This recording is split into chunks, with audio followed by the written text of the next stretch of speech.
Here we Oh, go. Yeah. technology. Hello. Hello, everyone. This is Afar Abundance Wala, and you're watching Abundance Show on Global Abundance Organization, GAO TV. And today, not a lady is with us. She is an institution. She is an era. And let's dive deep into her life. Hey, Elizabeth, how are you and who are you? Oh, geez. Well, I'm 68 and I'm still trying to figure out the who part. I don't know that any of us actually figure out the who part. Maybe on the second we die, we go, oh, that's it. I don't know. But I'm actually in Montana where I'm staying for a couple more weeks. I lived here for 8 years and went to Mexico and came back for a month. And now I'm headed to Oregon soon. Um, so where I am right now is in the woods. I do a lot of hiking, as you can see. This is a fairly close trail. It's called Pig Farm, and don't ask me why it's called the Pig Farm. It is just called Pig Farm, and I think maybe at some point there was actually a pig here. So I'm not sure if I'm supposed to be seeing you, Zafar. I only see myself.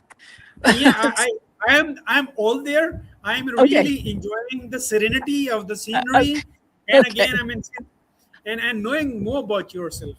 All right. Well, anyway, it's I have walked. I am a walker. And and you can really know because of these shoes that I wear. Let's see if I can point them. They're toe shoes. I if I could walk barefoot everywhere, I would. In Mexico, it was great because as long as I was at the beach, and even before, I learned to walk to the beach barefoot on cobblestone, and I didn't think I could do that, but turns out you could. Turns out sometimes it's actually easier to walk on cobblestone barefoot than it is in any kind of a shoe. Um, so I am 68, as I said. I was born in born in Michigan, moved to Oregon. I was 11. I was just a little pipsqueak of a girl. Um, I grew up on a couple farms, so I'm pretty handy with tools, unless they're mechanical. Like if you want me to run a saw or something like that, I turn to a boyfriend or a guy for that kind of thing. Typical girl. But I grew up growing gardens and having horses and Saint Bernards and cats and all manner of critter. And I I grew up really knowing a lot of things. I had a mother that taught us a lot of stuff, and I was really appreciative, and a dad. I just wasn't as close to him. But my history is that when I got married early, had my son. He's now 42, and I'm about to be closer to him, so I'm kind of excited about that. And um, then I got divorced, and then I got married again. You know, they call that first marriage, sometimes a practice marriage, but I hope it wasn't, but sometimes it is. And when I was married to that second man, he was making pretty good money. And he came to me one day and he said, "Believe it or not, I know how to make the money, but I don't know what to do with it." And I looked at him and I said, "Oh my goodness. Well, I don't know what to do with it either." So I set about to learn. And the interesting thing that came about is that I'm a believer in, oh, that's so many things. But I really believe in when, I guess it's that little funny saying that when the student is ready, the teacher appears, you know? So there was a letter to the editor, and was in Santa Barbara, California. There was a letter to the editor, um, a curmudgeon, and he liked it when I called him that. He was a business attorney named Walt. And he wrote a letter to the editor about people in Santa Barbara complaining that they could not afford to buy a house in Santa Barbara. And this was 25, God, maybe almost 30 years ago, right? Yeah, actually, more than 30 years ago. And so imagine what it is now. And now they're really complaining, but they're still there, believe it or not. And he said, if you'd been doing with your money what you should have been doing with your money since you started making money, you would have money to buy a house in Santa Barbara. But it really wasn't that got me. What he did was he actually ended that letter to the editor. And Zafar, I don't know if you know what a letter to the editor is, but it's people who call and not complain, but have a conversation with the local people through the paper. and it's called A Letter to the Editor. And so, hi. And you have to say hi to everybody on the trail, by the way, even though I'm technically on kind of a road trail. So his last paragraph said, it was basically a question, and I paraphrase. It says, why and when, why don't we teach our kids about money, and when are we going to start as a country? And I don't know what it was about that question, but I couldn't put it down. You know, when you see questions or you see comments or phrases or whatever, and you can't put it down, right? It's like it goes deeper than your brain. It goes somehow lands in your heart, and you just think about it and think about it and think about it and think about it. And that's what I did. I thought, well, my second husband doesn't know what to do with money. I learned how to take care of everything but the money. Um, and here's this guy saying that we're not teaching the kids.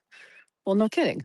So I said, well, why doesn't somebody just do a summer camp to teach kids about money?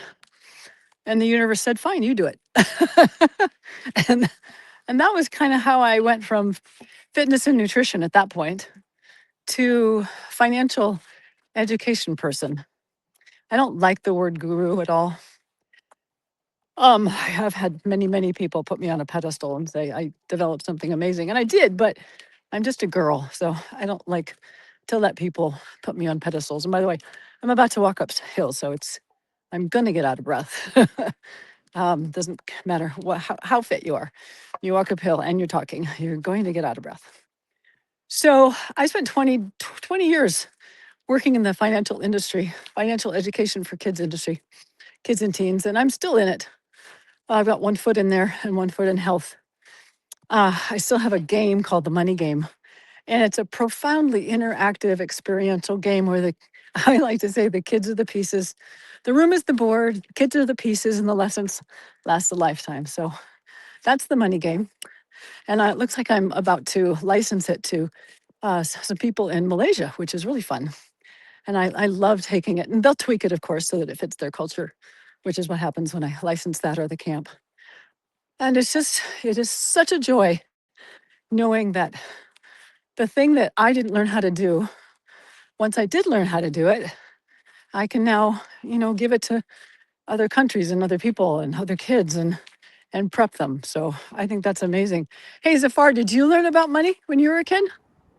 Yeah, I mean, when I was a kid, I have there was a game with the name of Monopoly. Can you hear me? Oh, yeah, I can. Yeah, Yeah. There was a game with the name of Monopoly, and there was like houses, there was hotels, sure. green for color for housing, and red color for hotels, and then there were properties we used to buy as we were kid. But when we got into education, no education system tells us how to make money or like the financial literacy. There's no, I mean, I've been to schools, colleges, universities, and even later in my professional life, no courses, no nothing about financial literacy.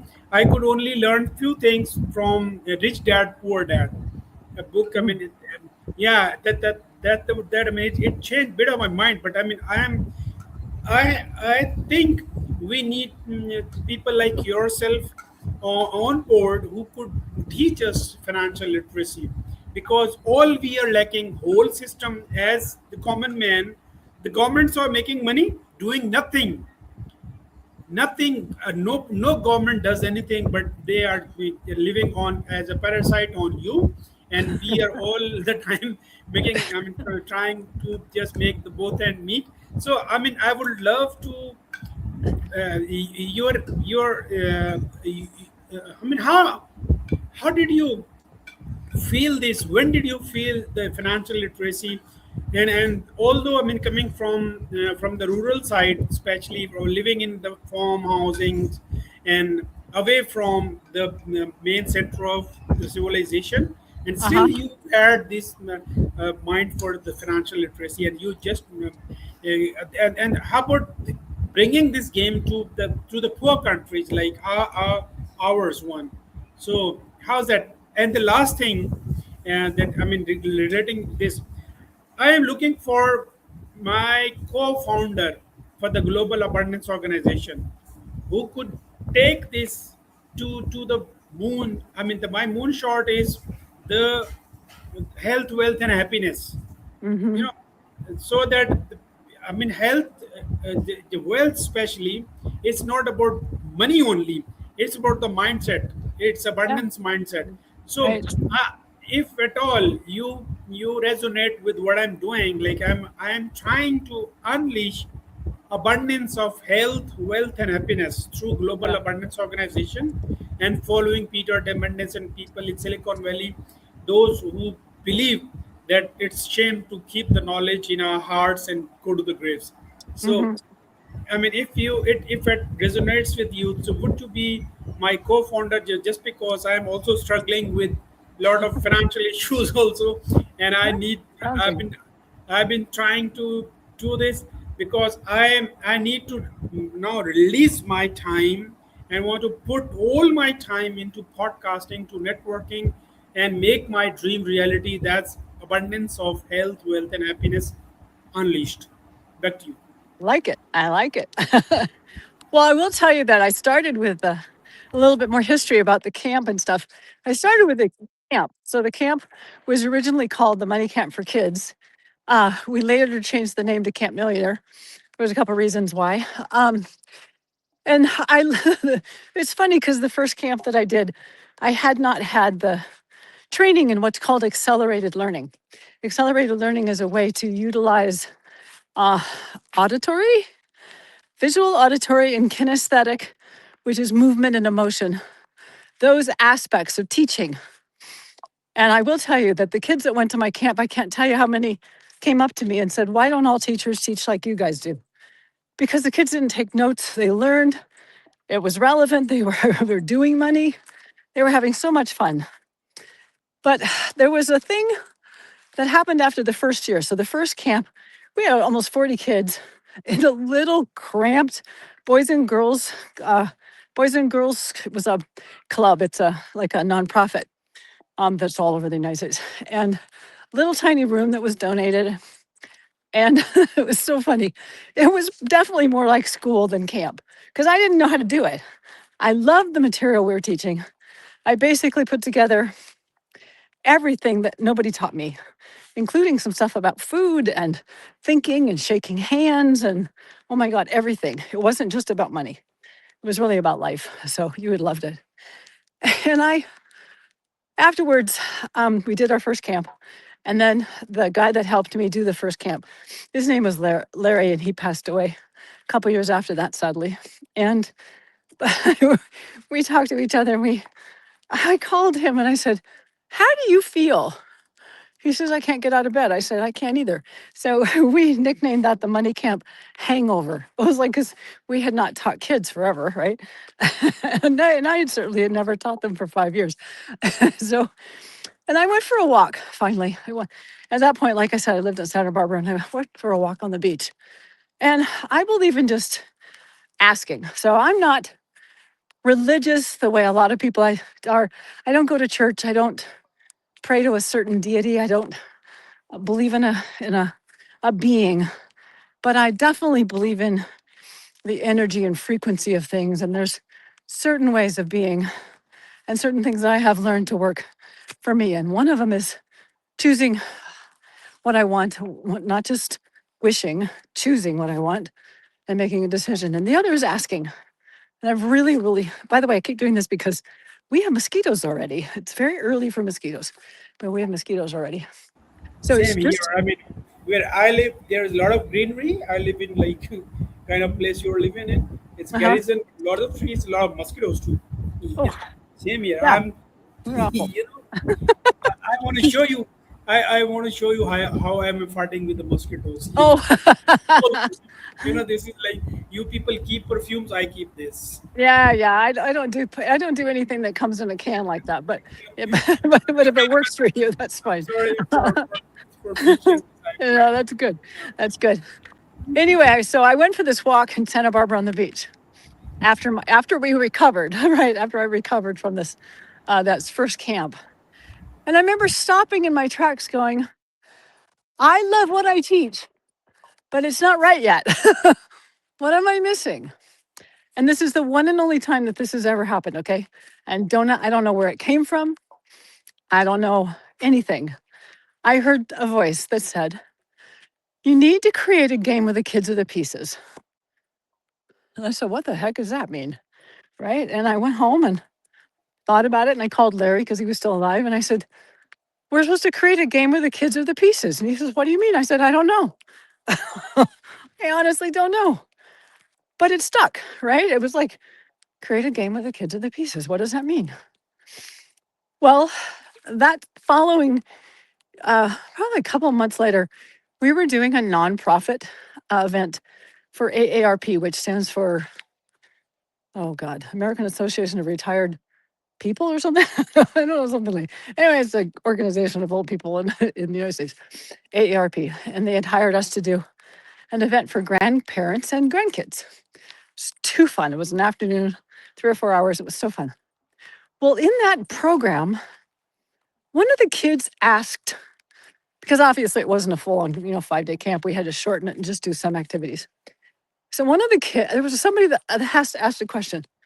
And I learned always to keep markers. I always had markers and construction paper, right? And my mind just all of a sudden quickly made some little signs about God, it was like an employee and employer taxes and stuff like that, right? And I did it in about like 3 minutes.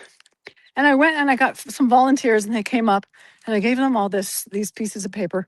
Of course, one of the gals that used to help me teach, this stuff drove her nuts because she really liked to know exactly what we were doing. And I don't function like that. I go with whatever's being done, right? I just I saw an opportunity and the universe said, "Here, do this." And I said, "Okay." Well, that turned out to be the beginning of the money game. And I went home and I went, "Oh, the kids are running around."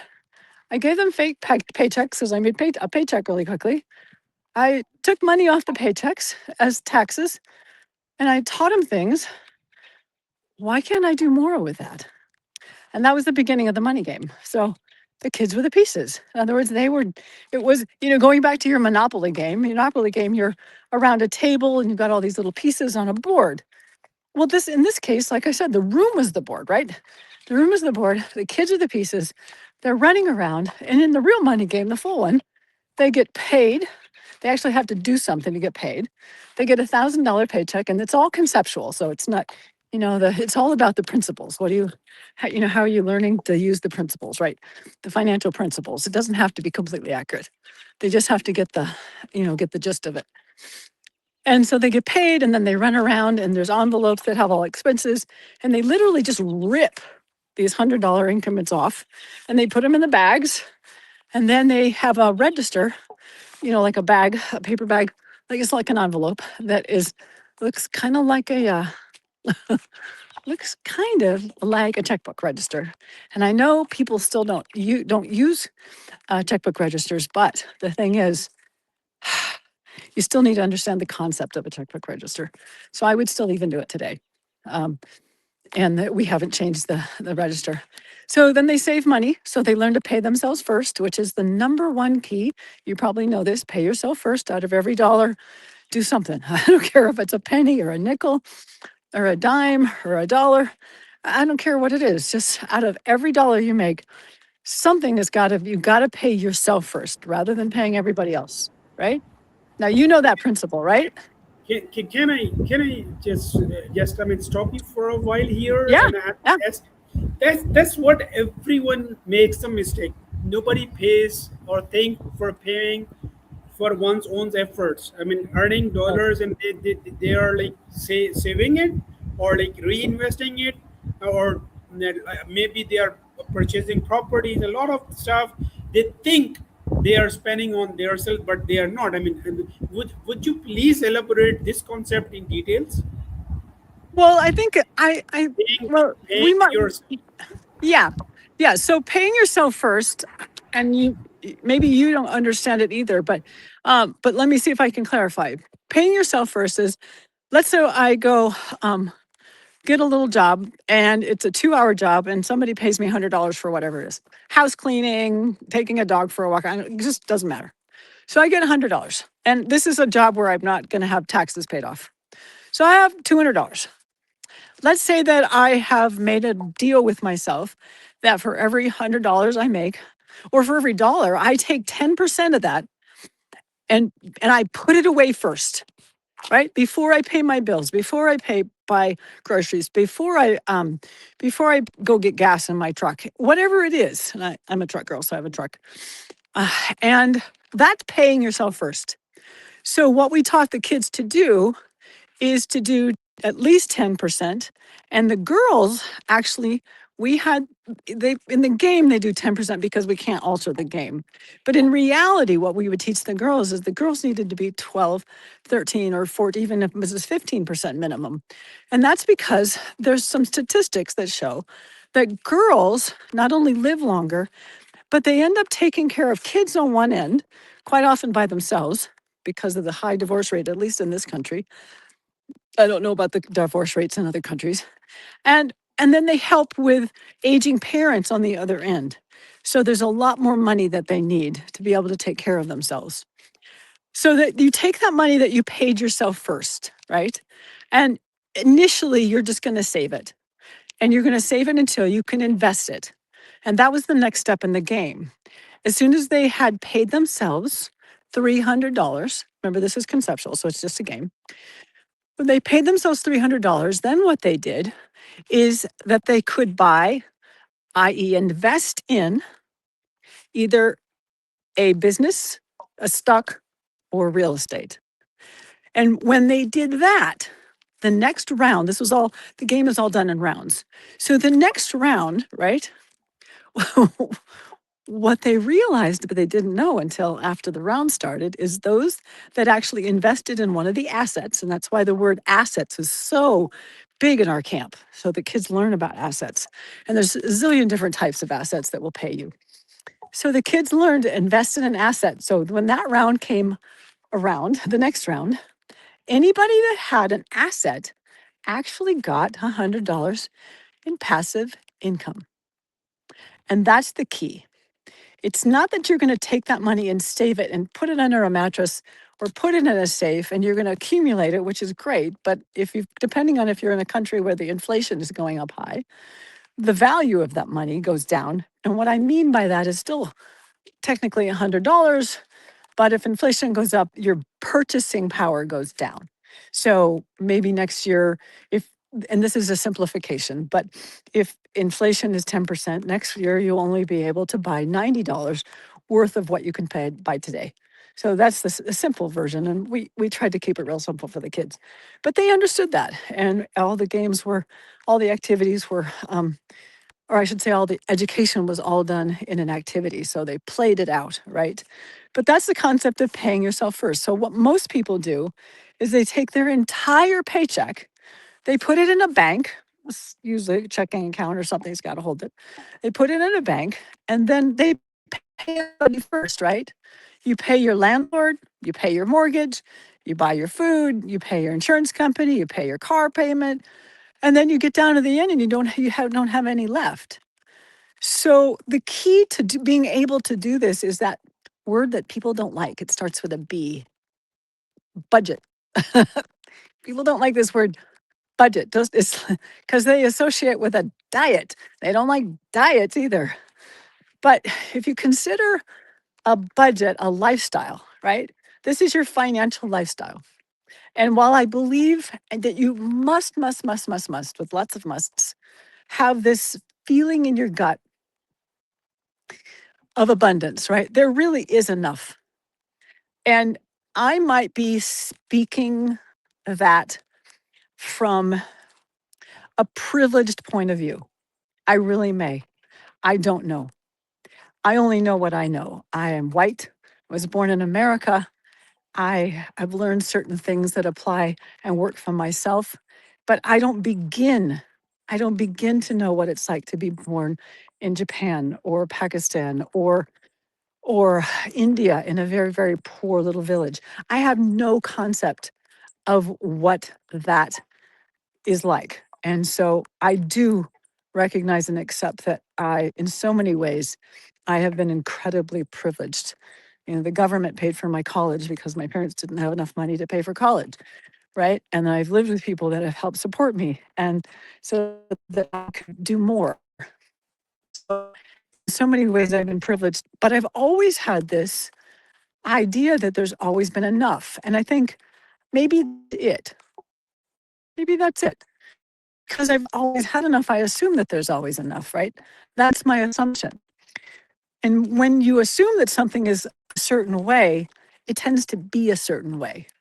We all know that there are kids and women especially, but even men that have come out of really, really poor countries and they've gone to other countries or even somehow learned to prosper in that country. So it's it's always possible, right? And I think that you know that you've talked to enough people. It's always possible.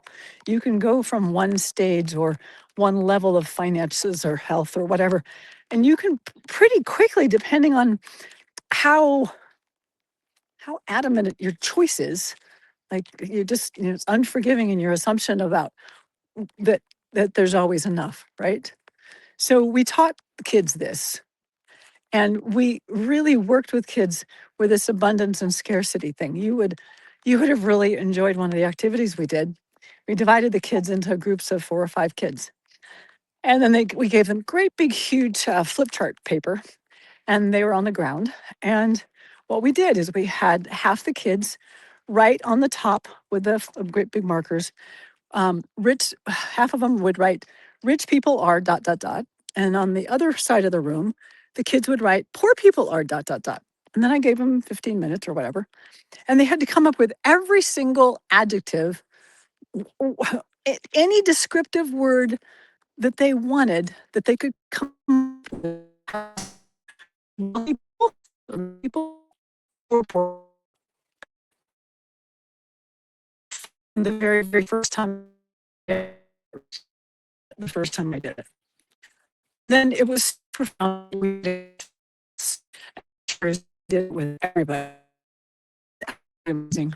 I think I have a little water on my. I'm gonna take a lake that used to be a lake. Going There to is anyway. this compression in the volume, and I couldn't get you the points for the kids. I mean, like you just group the kids into two, abundance and scarcity, and then you give them some paper piece. And can you just reconnect it from that point? Right. So one of the set, I'll just stand. I'll send. I'll give you.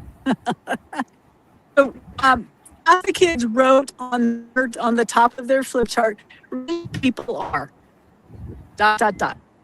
The kids wrote, "Poor people are dot dot dot." And what I do is I had them write down all the words they could possibly think of, words or phrases where they could describe, hopefully you can hear me, they described rich people or poor people. And when they were done, we put those all up on the wall. And we would go and we would circle the negative words on both of them. Because the point of the belief system about rich and poor is that if you think that rich people are snobby, you're not going to want to be snobby. If you think rich people are greedy or rich people are mean or rich people just are nice, right? Just we got everything. There's an entire flip chart.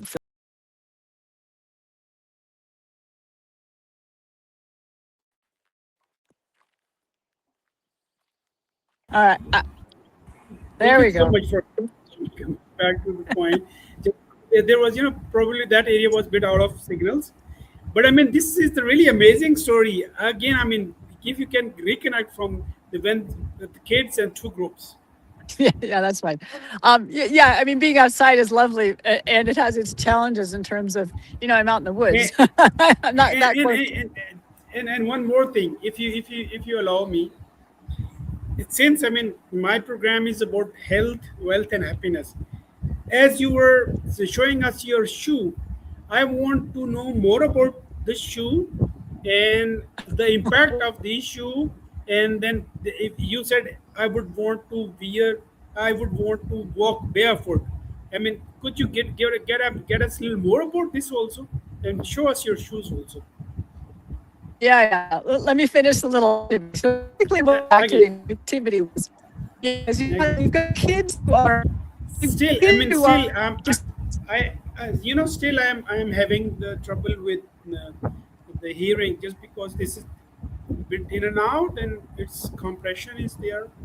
Maybe there's some signal problem. Where are you right now? well, yeah, because I'm in the woods. Yeah, Let me see. sure. Yeah. Yeah. I probably, and now I still have, see, the Now, problem is I have one bar. Is that better? okay. Yeah, yeah, quite better, quite better. That's better? Yeah. So how's that? Is that still better? Yeah, no, no the picture has always been good, but the voice, it was bit. There was Yeah. kind of some Yeah. glitches. Yeah. Technology only has so much bandwidth. So, Yeah. yeah. So to finish the activity, basically, the true groups are looking at how they describe rich people and how they describe poor people. And the basic tenet of the activity is, when we debriefed it, was the kids realized and learned that if they thought rich people were greedy or rich people were mean, or rich people were anything that was negative, that they wouldn't want to be rich, right? And so they went, ah. So they really needed to understand that rich people were fabulous, right? And now on the poor side, all kinds of things, dirty and lazy and stuff like that.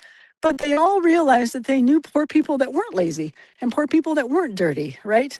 So, bottom line, when we debrief it, what they get was rich people are just rich and poor people are just poor.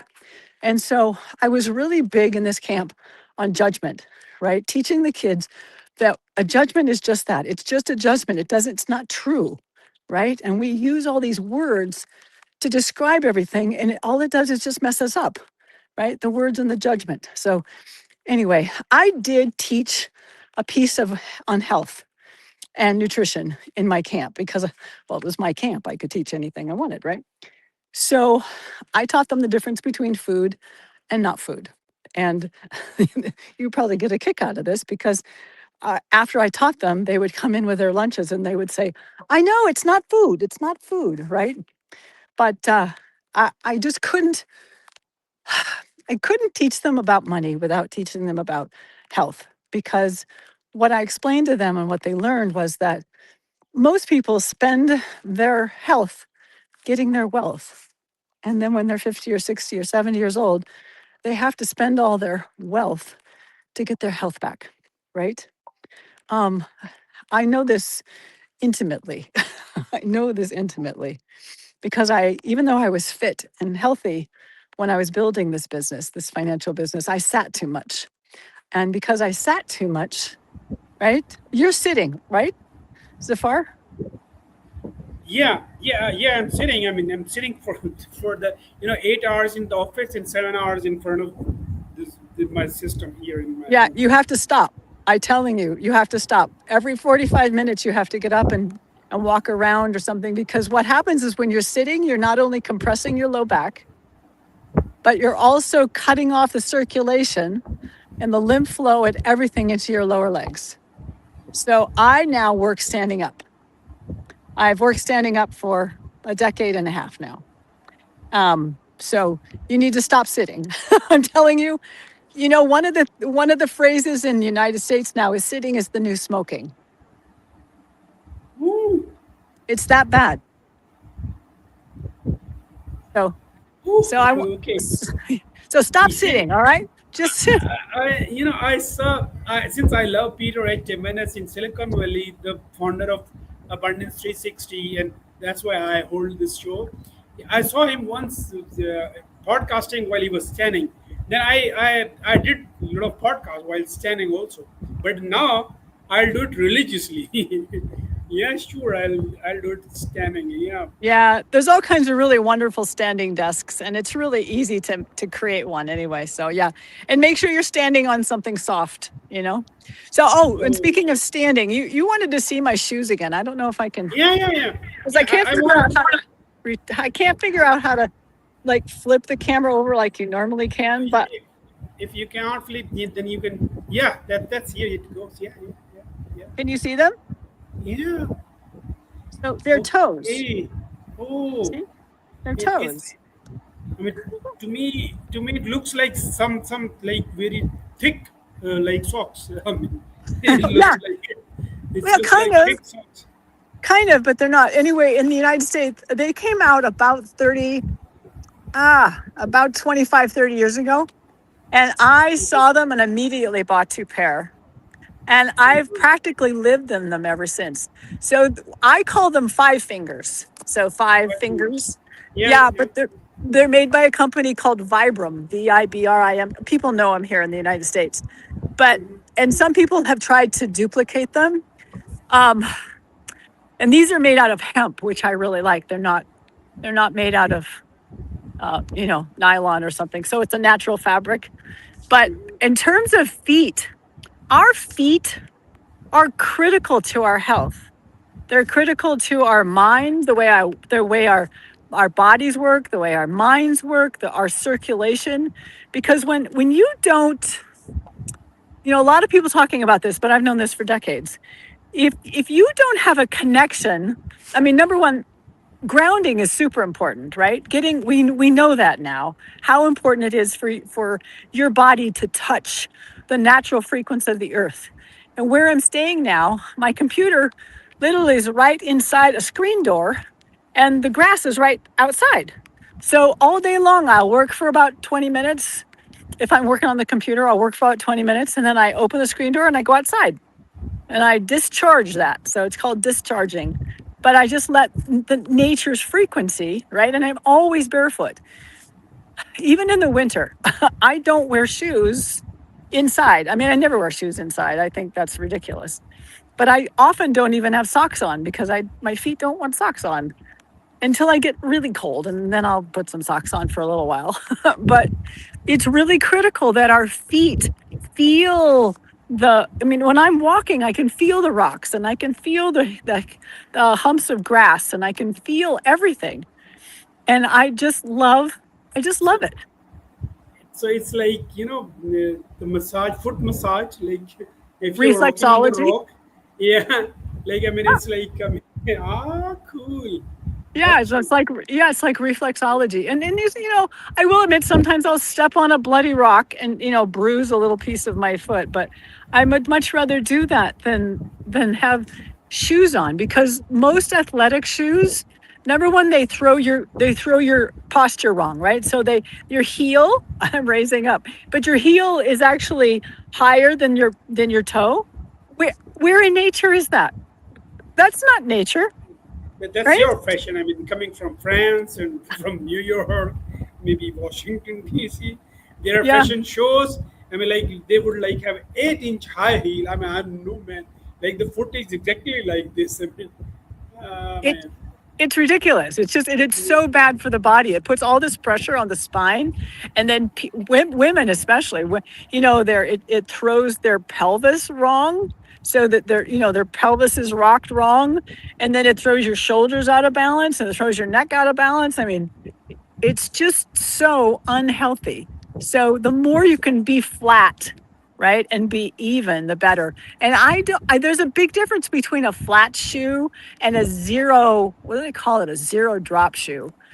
I've tried a couple of those and they quite honestly, they suck. They don't feel anything like being barefoot. So to me, the only shoe is a wide toe. That's the other thing. It's like the lady that I live with, who's 88, she's got these toes that like do this, right?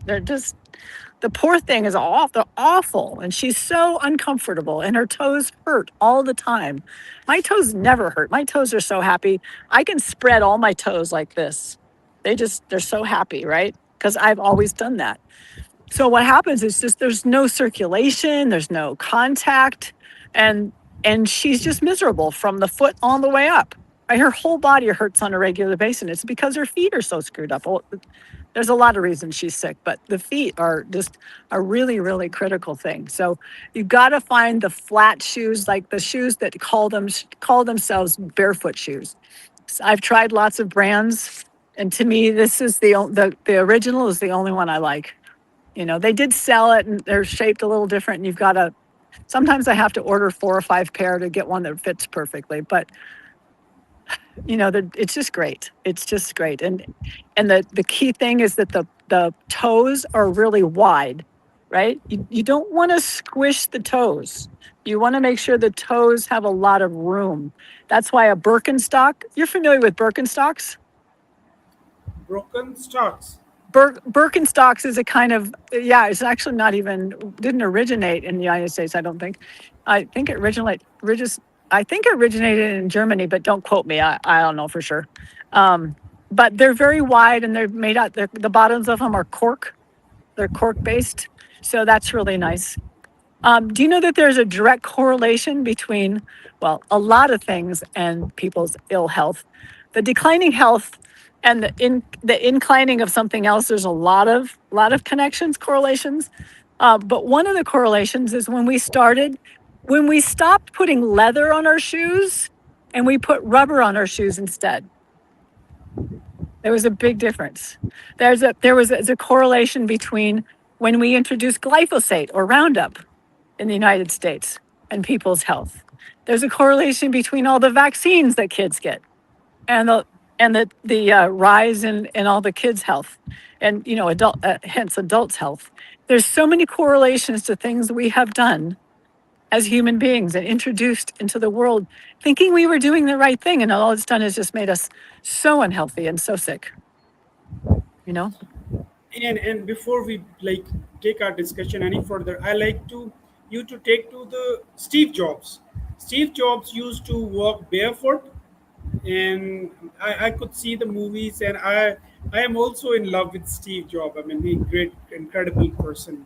Yes. Would you like to have few words about him, about health and walking barefoot?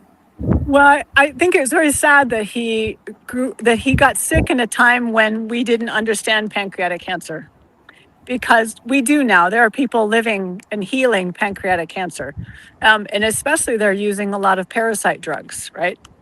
Um, so I think that's sad. One of the things I find very interesting about Steve Jobs is that he didn't let his kids have an iPhone. I mean, that tells you everything. I think at some point, I don't know this. I'm just guessing. If I had been Steve Jobs at all, I would have had some misgivings about what I'd created. You know what I mean? I mean, I'm sitting here holding the phone. Normally, I don't even have my phone when I'm in the woods, because it basically counteracts the effect that I want from the woods, which is all the natural frequency. But my holding the phone negates the effect. So I might have to go for 2 walks today. One to do this, and one to We, negate one to negate this. this puts me into guilt. So I bet that on some level, he really wishes he'd never created the phone, because he knew from the beginning, he knew that it would be addictive. He had to have. He was not a stupid man. He was a very, very smart man. By the way, you'll find this interesting. So they've been logging. They log in Montana regularly in order to keep the fire danger down. But look at the piles they make. Look, Ooh, my isn't that God. amazing? Yeah. So sometime, this has been here for about a year. So sometime it'll probably be another year, and then they'll burn this whole thing. And I don't understand, because there's so much firewood here. I mean, you know, it could be burned in a different way, but it's not my job. I don't know what the I don't know what the rules are. But yeah, the health thing, it's really a shame that he died so young. Especially since now I'm going to walk through a different trail. Especially since now, like I said, they know so much. He could have been treated in so many other ways. you know. What a man! I mean, we we cherish his whole life, and he was too sad. I mean, in the heart of his heart, he's been sad. I mean, look at the story, and it's too sad. I mean, too poor to too wealthy, too poor to too wealthy. I mean, what an Yeah, incredible story. I yeah, mean, I know. I know, pretty and then interesting. and he's talked about connecting the dots, Yeah, well, unwanted kid to becoming the number one in the world. My goodness, I yeah. mean, it's heartbreaking. Even But you know what? But it is what it is. You it know, is what it is. yeah, But I mean, he has played so well in technology and his life. There were a lot of slips in between the cups and the lips in his life. But it's amazing, really. Okay, yes. back to your story. Your financial journey from that child, from your that the literacy, the financial literacy game, to where you're right now. I mean, how about the Oh, ladders? well, They it's climb the ladders. I can, yeah, it really became a health thing. So, my background is in health, right? So, and fitness. That was my degree, my college degree. The financial literacy stuff, I became an expert at, self-taught. I don't believe that you have to go to college to get, or even get a certification to be an expert in anything. You just have to have a passion for it, and self-teach yourself. By the way, it is raining, by the way. Oh my goodness! You told me. You told me Yeah. it might be raining. And how would you reach your car then? I Or just walk. I just walk. I don't. I actually like the rain. I like the rain. It's not the rain is ah, now. If it starts downpouring, we'll have another story. But I don't mind. So yes. the house that I lived in order to build the financial program, the financial aid program, turns out it was full of mold. Ooh. Yeah. Now now get this. So I moved in there in 2002, and back then it was a rare doctor. Even if there was no such thing as a functional medicine doctor, right? There were naturopaths, but very, very few people were trained in mold. It wasn't a thing. And even to this day, regular allopathic doctors, people that are trained by the pharmaceutical companies, a lot of them just don't even won't admit that there is this thing called mold sickness, right? So I knew it within a year of being in the house because I went to get a book that I had in a bookshelf, and the book was, guess what? Covered with mold. So I took all the moldy books out and I threw them away. And I put my CDs, my compact discs, because that's when we did it, in that same thing, thinking that they wouldn't mold. And they didn't. However, I now know that they were full of what are called mycotoxins. And mycotoxins are the gases that molds produce, right? So there's mold allergies, and then there's all this mycotoxins, which is invisible gas that a handful are really, really super toxic to our bodies. And not all bodies, but most bodies. And then there's a certain subset of the population that evidently genetically doesn't detox, doesn't pull those mycotoxins as well as metals and everything else. Just the liver doesn't detox as well, right? They say there's about 25% of the population that's in that. I have those genetics, although I am rewiring them mentally. I'm not going to let them get to me. Um, and the only way you figure it out is by having genetic testing. So I lived in that house for 9 years, and what really kicked it off was I had a doctor in 2004 prescribe, or 2006, something right around that, prescribed an antibiotic called ciprofloxacin, or Cipro something, but it's shortened as Cipro. Nobody should ever take that drug. And it gave me what's called peripheral neuropathy, which is basically pain of the nerves all over the body.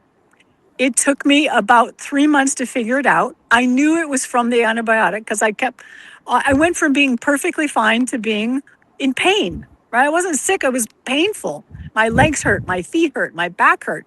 Just if you touched me, just touched me, it would hurt. I'm like, what happened, right? I said, this is the antibiotic. I went to 3 different doctors. They're like, oh no, an antibiotic can't do that. Well, now it's very well known. There's whole Facebook groups on people that have been what they call floxed, FLOXED. There's 3 different antibiotics in that category: Levaquin, Cipro, and then there's another one. And it's known for causing Achilles tendon tears and also peripheral neuropathy, among other things. There are women and men who took one pill and they are literally crippled for life. I got lucky. I got lucky. So the whole thing with the mold is that whole time I was also, that same house was right next to the freeway in Santa Barbara, and it was right next to a train station. So I was hit by not just the mold that was in the house, but by all the heavy metals and the chemicals and the toxins and stuff that was coming from the train exhaust and the tires and the auto exhaust. So for 15 years, I was exposed to that. I am still to this day detoxing from all of that. I am way better. What happened to me last week was very weird. I don't know. I woke up and I had a hamstring cramp from I call it hamstring cramp from hell. I couldn't get it to loosen up and I passed out on my bed. It was really scary. And it took me a long time to come out of it. And when I finally did, I just got up because I've learned not to make things, I've learned not to have huge reactions from physical, I call them clues. I call symptoms clues. Number one, because it sounds better.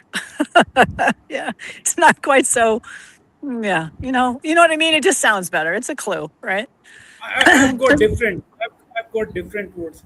Like since I have been also athlete in my life when I was at a military college in my when I was young. So we call it calls. First call, second call, third call. You know, Oh, they when you're in athletics, these athletes are called first call for team A, blue, yeah, red, for the for the sprint, 400 meter sprint or 100-meter sprint. Then second call for and third call. These are the calls to me. I mean, but you say the clue. I mean, but your body is the best. I mean, it gets you and one more thing. I call it sixth sense also. Like you got signals, but generally, yeah. we don't pay heed to it. I mean, we don't pay any attention to it. You feel that something gonna go wrong in my house. I mean, still you keep. I mean, do not pay attention and leave the house.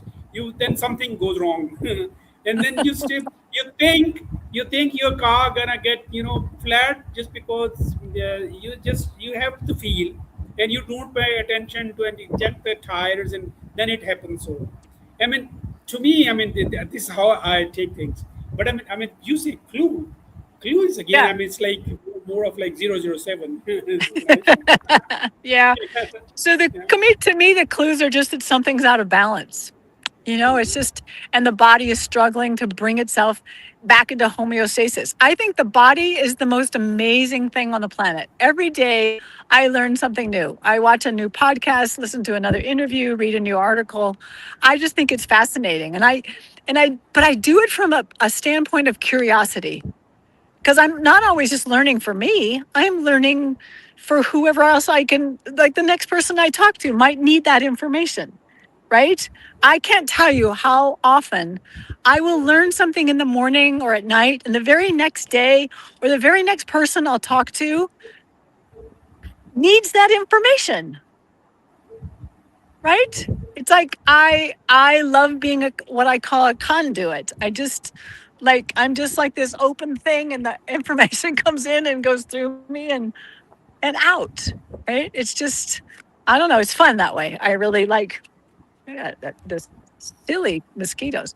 But I really love that. And the clues, one of the things that I have learned over the last few years, especially in the last 2 years, ever since I was well, and I don't like the word diagnosis, because a diagnosis is just a word or a label of a bunch of symptoms, right?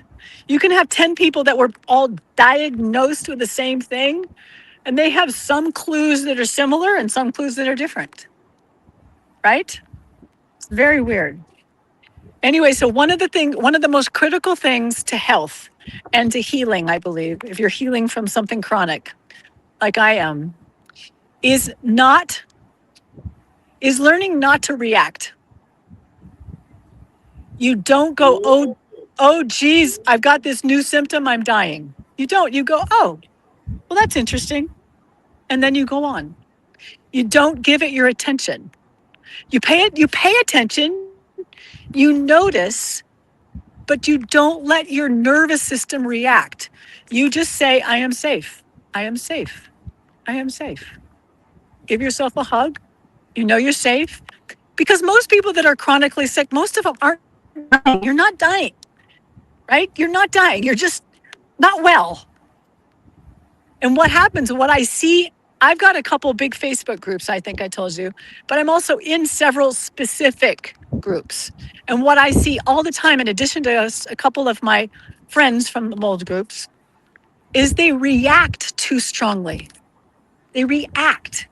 And when you react to what's going on, just like when you react to something in the news, which is never accurate, right? Or you react to something that happens or whatever, your nervous system is getting so screwed up. You know what I mean? And we know that unless your nervous system is calm and unless you feel safe, you are never going to heal. And that's the most important part.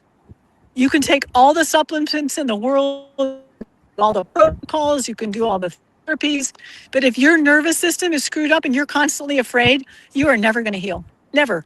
Not ever. There's no chance in hell you're ever going to heal. So so that's the so biggest it's thing. just so this is mind over matter. No, Like, no, no, it's not mind over matter.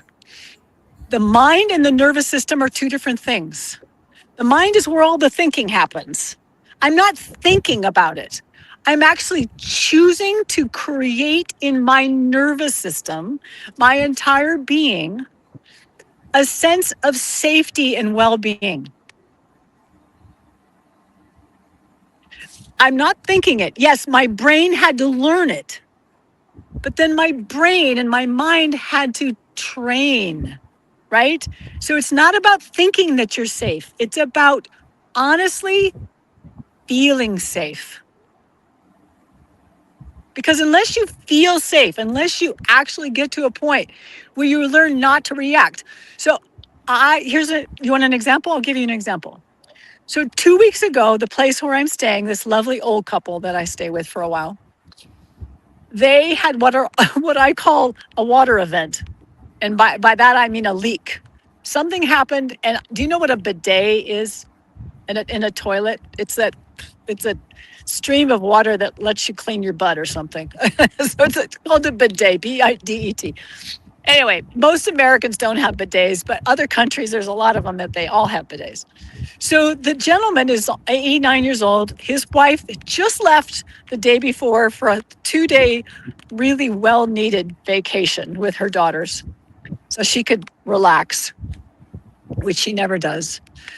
And he got up at 6 a.m. in the morning, somehow used the toilet. Somehow the bidet, and he closed the lid, thank God, because this thing streams like it's like a sprinkler without a sprinkler head. Got water all over the bathroom floor, right? And I find it about 8 o'clock because it's dripping right above my bathroom. And I look up, not in my bathroom, thank God, but in the laundry room. And I look up and I'm going, well, crap. This is not good. Well, a year ago, I would have freaked out because that to me means mold. It means potential mold, right? And the last thing I want to be in is more mold, right? We become mold people, we become hyper vigilant. You know what I mean by that? We become just like on always looking, hyper vigilant. Well, I've trained my nervous system not to be that way. So I looked up and I saw it. I had an instant of a moment going, dang. And then I went, oh, I'm perfectly safe, right? Because I had to go to that place in my nervous system that I've been training and working on and knowing that I'm safe and my body doesn't have to react. I'm perfectly calm, perfectly peaceful.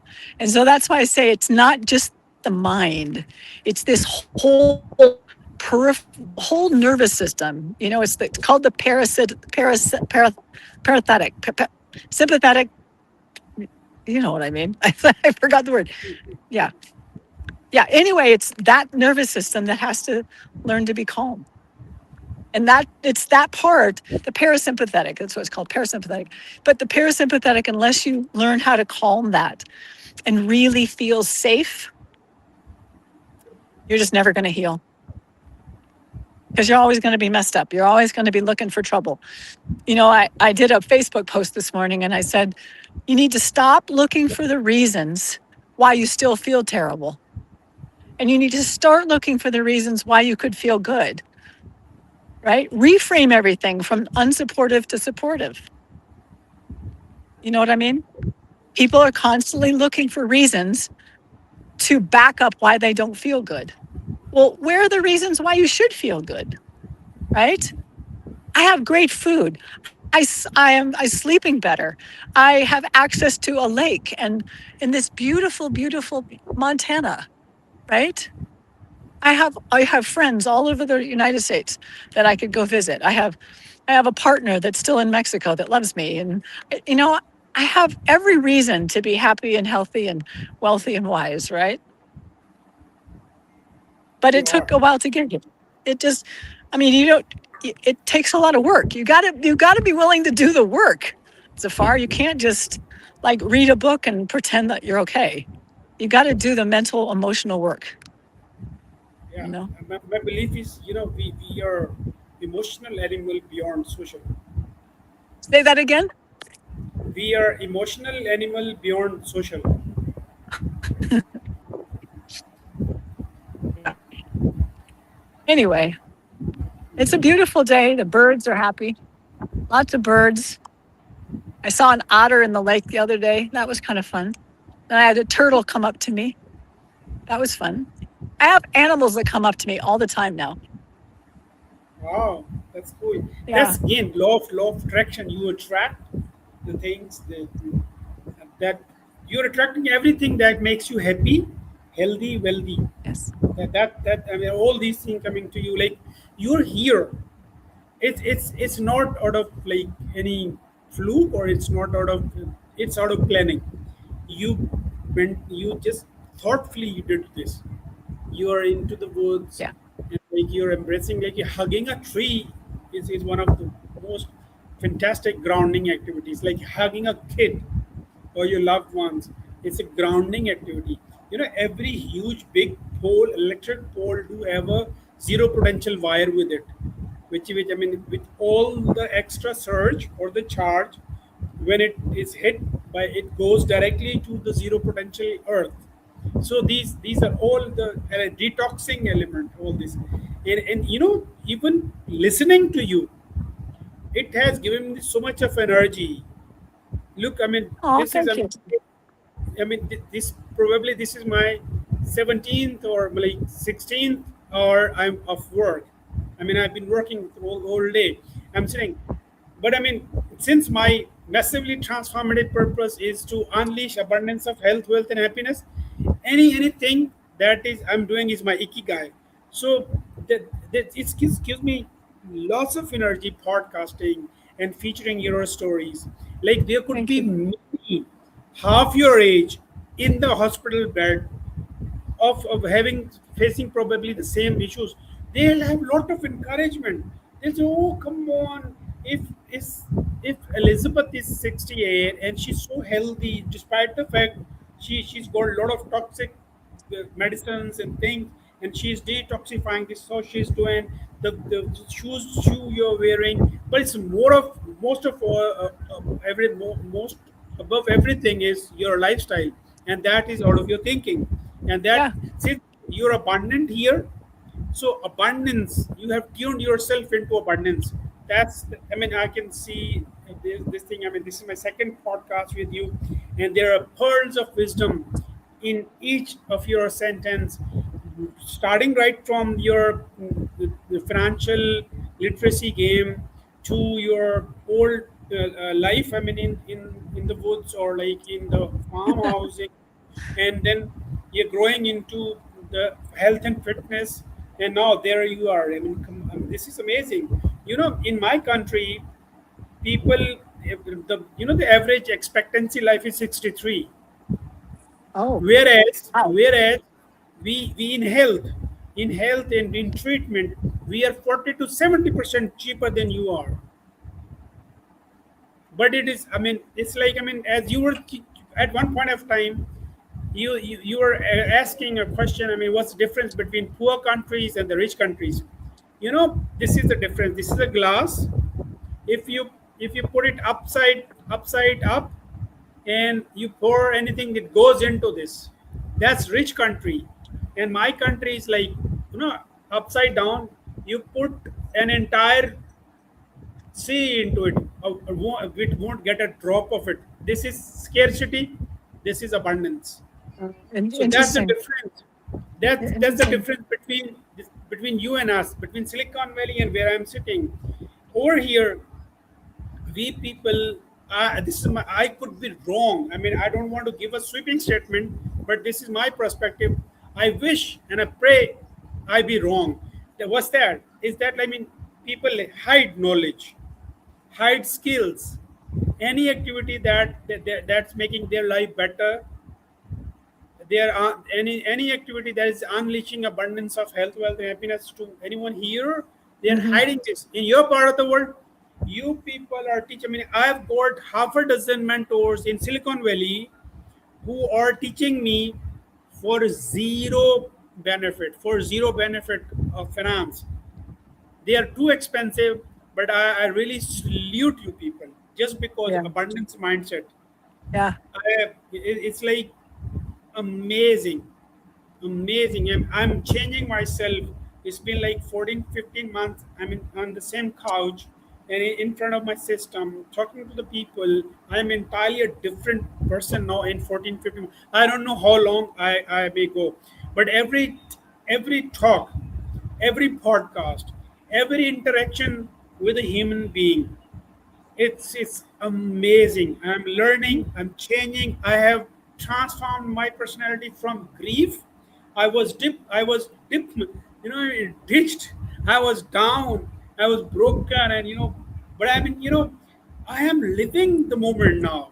You know, Nice. Good for there, you. yeah, I love it. I just love it. honestly, that's abundance. That's abundance of It is. I am tuned into, you know 13, 14 months earlier, last year in February, one of my friend is Rihan Lawala. He asked me, he put a post on social media on Facebook. Is there any? I am in US and I want to see Peter Diamandis. Since I like the guy, just because in my country he's a visionary person. I really Uh-huh. love him, and Uh-huh. he's one of very few who's spreading the knowledge, who's telling the people, getting the right direction. And he asked, I mean, is there any person who can get me connected with Peter H. Diamandis of A360, the director of Singularity University and X Prize chairperson? Yeah. You know what I did? I just put everything into AI and asked him get me the connections. So it got me the X Prize, Singularity University, Abundance 360, and all these official numbers. I just pulled that all numbers and I sent it to him all emails also.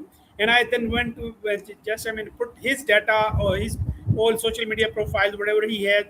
and put and I gave an email to X Prize Singularity University to diamandus.com, and I asked them, this gentleman is here, he wants to see you.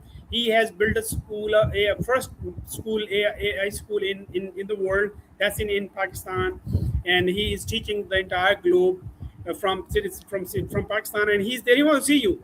Please, I mean, and it was your idea. I mean, maybe it was like 12 years or maybe 14 years earlier. It was Peter Diamandis and his team, and they got the idea that this no more, this education got obsolete, and this Uh-huh. won't work. This is the era of the AI, and the AI has its own, its own requirements, and we have to have turn around all education system. The future of education is altogether different than the past of it.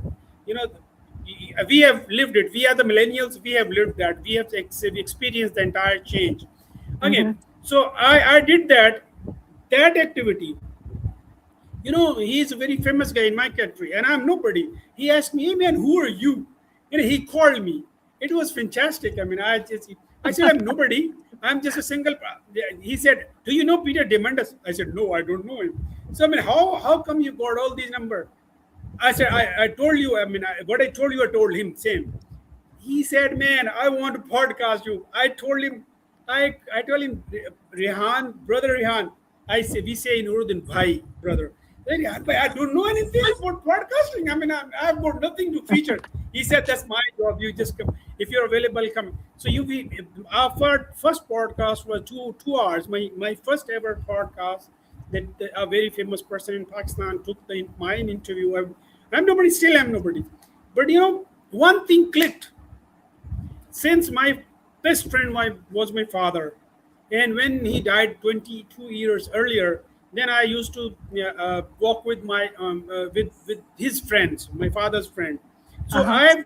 I have got livelihood. Like, I mean, I'm enjoying, like, as if I'm walking with you, as if I'm talking to you.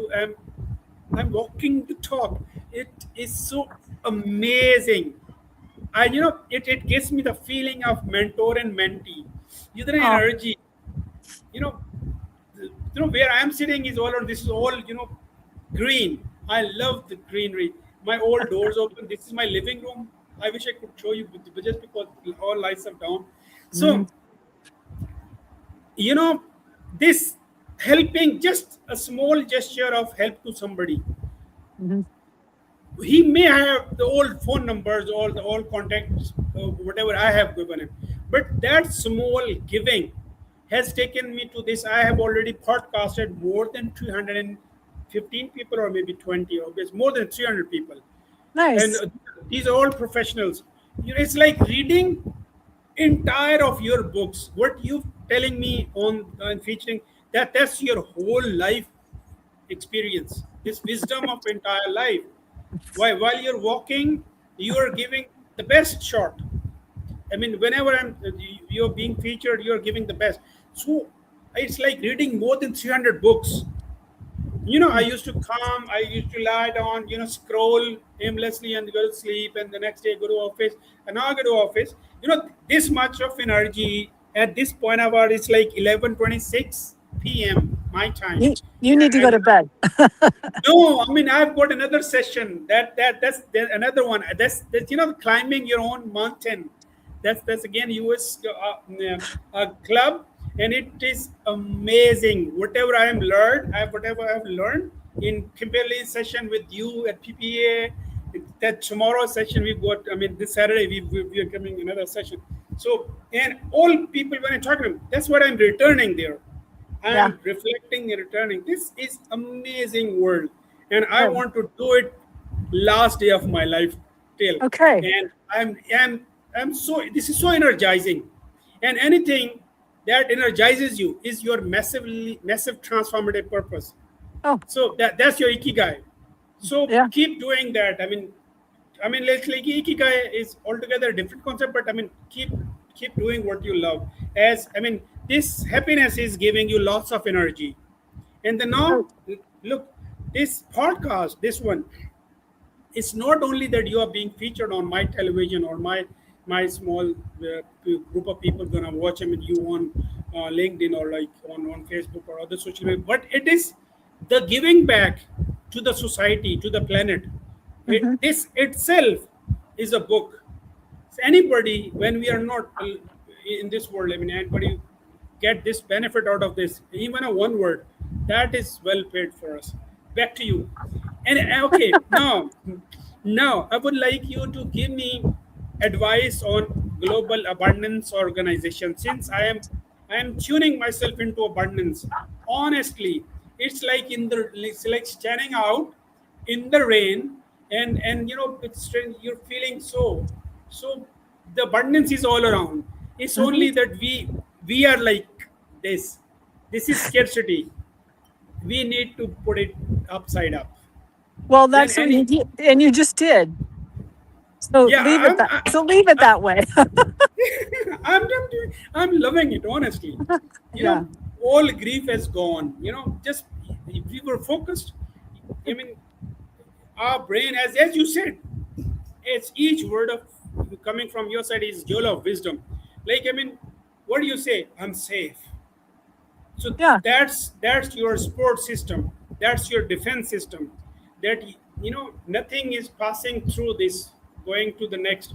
So that's you say safe. So this is your shield.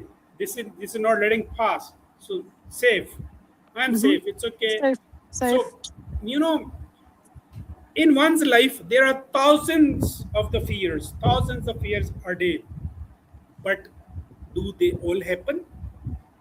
How No, many? I no fears. How many? I the definition of fear that I love is it's a negative fantasy. That you attract yourself. My goodness, I'm new to it. Wow, for negative fan. Wow. Yeah, it's like And- why are you making that up? Right? I mean, make something yeah, up that's supportive and fun and playful. Don't my goodness. the fact I'm is really, really 99% of the fears never happen, right? So yes. why are you going there? I have a joke. My sister is 2 years younger than me and she worries. I don't know if she worries now, but she used to worry about everything. And one time I told her, I said, I'm really glad you got all the worry genes from the family. Because I didn't get any, you know, just didn't get any. Ugh, I don't know.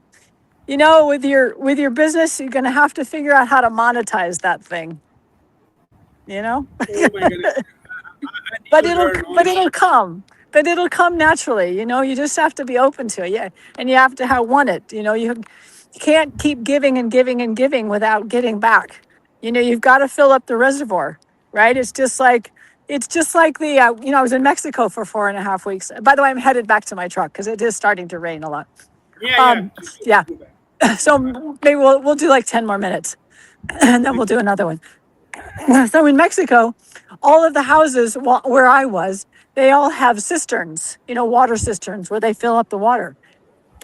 Well, a couple months after I was there, the city ran out of water. So then they had to bring water in. Okay.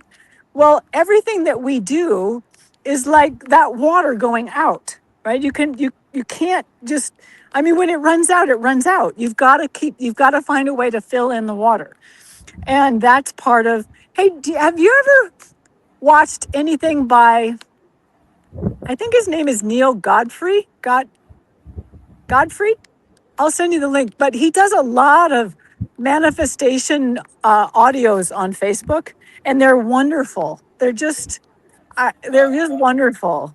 I'll I, send you a link to one of them, and once you listen to one, you'll listen to all of them because they're just wonderful. He sure. has this, Is yeah, he? Is a Japanese? A Japanese buddy? no, no, No? no, yeah, he's American. Anyway, he's fabulous, but Do send me the link. I'll just go through. yeah, I will. I will. He's so good. And he's not alive anymore. He passed away. I don't know enough about his history. I've just discovered him a few weeks ago, so I've been watching his stuff. Or it's not really anything to watch. That, Just listen. that's what I want to create one. That when Yeah. we are not here, someone is passing our link to another one. Like, do watch that one. I mean, that will Yeah. help. Yeah, Yeah. that's what. Good. Yeah, Well, the key to that is to give people what they need.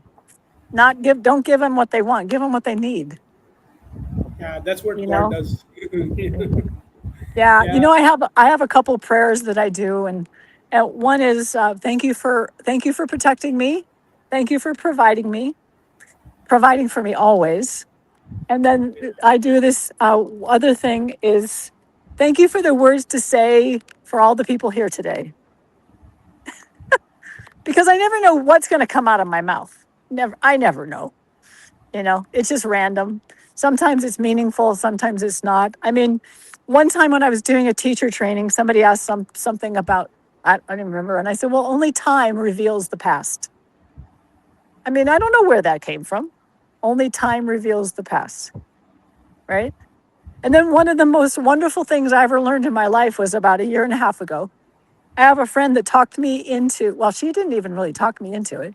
I have never really been a drug girl. I really have never used drugs. I've only used a little bit of THC to sleep once in a while. I don't smoke pot. I've never been able to. I don't drink. I just don't do any of that. But had a friend. She said, "Well, maybe some psilocybin mushroom would, some psychedelic mushrooms would help." She said, "I'm going to this thing next Saturday. It's being led by a professional. Do you want to go?" And I said, "Yes." She goes, "You want to go?" And I said, "Sure. Why not?" So I went, and there were 10 people. And I don't know if you've ever done psilocybin mushrooms, but it was like 5-6 hours long, and it was a fairly large dose for me. I'm a lightweight, but what I got out of that was that everything's the same. It's just different. Yeah, it's just different. I mean, no, come Everything, on. but it's the Cannot. same, right? If Everything the same. It's just different. I'm new to doing it, I need to absorb it. Everything is same, but it is just different. It's just You different. know, it's like light, dark, light, or like light, dark. Or, same. I need to, I I know. need to, I need to get to it. Just because I'm Right. absolutely new to this idea. I know. Everything is same, but just different. Okay. Just different. Bit. Uh, Yeah. Anyway, I think we should say goodbye because it's getting late. yeah, I'm gonna go to yeah, my sure, trucks sure, yes. Thank you so much. But lastly, give me some advice for my global abundance organization.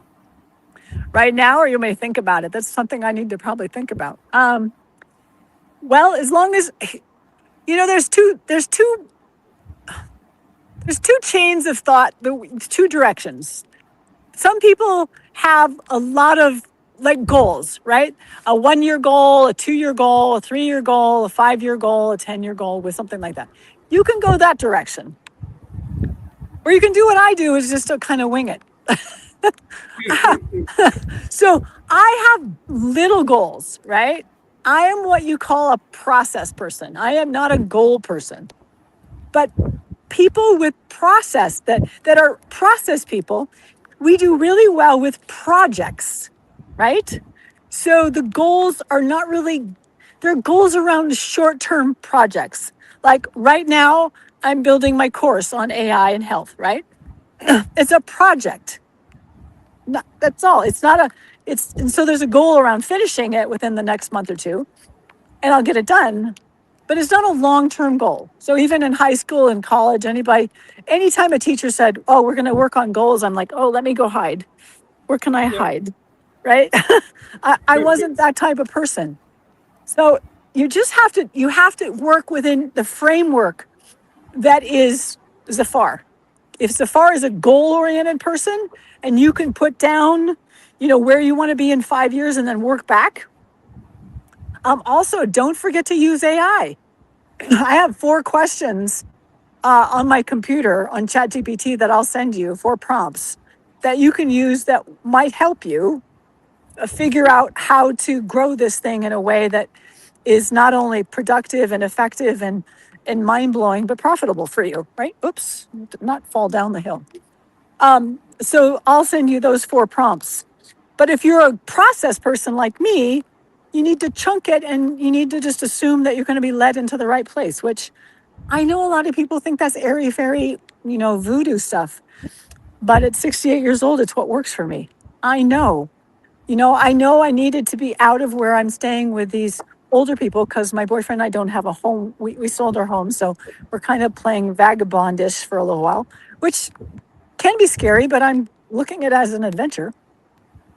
I know I'm always provided for. I know I'm always protected. I know everything always works out. It's my theory. And every time it works out, well, it substantiates the theory, right? And so I knew I needed to be out of here June 3rd because the daughters are coming and they need the room that I'm in. And so I put it out there, and a friend from Santa Barbara who has a ranch in Central Oregon, which is just 2 states over. Well, she called and offered me her RV and to help on her farm, and it just worked out perfectly. Everything works out perfectly, and it's not voodoo. It's because that's my assumption. And the universe gives you what you assume. I assume everything's going to work out, and it always does. So figure out first whether you're a goal person or a process person. That's my first advice for you. And then depending on which one you are, we'll take the next step. And I will send you those four AI prompts that you can work with to help hone this. And the thing that I learned, the biggest lesson I learned is don't ever fall in love with your ideas. I will leave you with that. Don't fall in love with them. Don't be attached to them because they're going to change. It's going to show up in a different format and you're going to go, oh, wow, that's better. So, Right. Go. Just because, in one point of time, just because I thought I'm living this global abundance, and I want to do it for the last breath of my life. But yeah, it may change. Yeah.